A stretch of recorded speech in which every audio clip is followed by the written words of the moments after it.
সময় দেখছো তো? অভিনব তখনও আসেনি আর অনন্যা অপেক্ষা করছিল। অভিনব প্রতিশ্রুতি দিয়েছিল যে এবার সেও উপহার দেবে, সবার থেকে আলাদা হবে সেটা। কিন্তু এরপর অনন্যার মনে এক ধাক্কা লাগল যখন সে দেখল অভিনব তার হাত ধরে আছে আর তার হাতে একটা সাধারণ কাঠের বাক্স।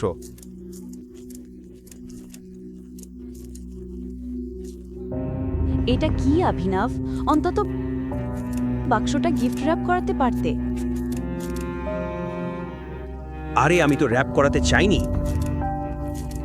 আর সময়ও ছিল না। যাই হোক, থাক।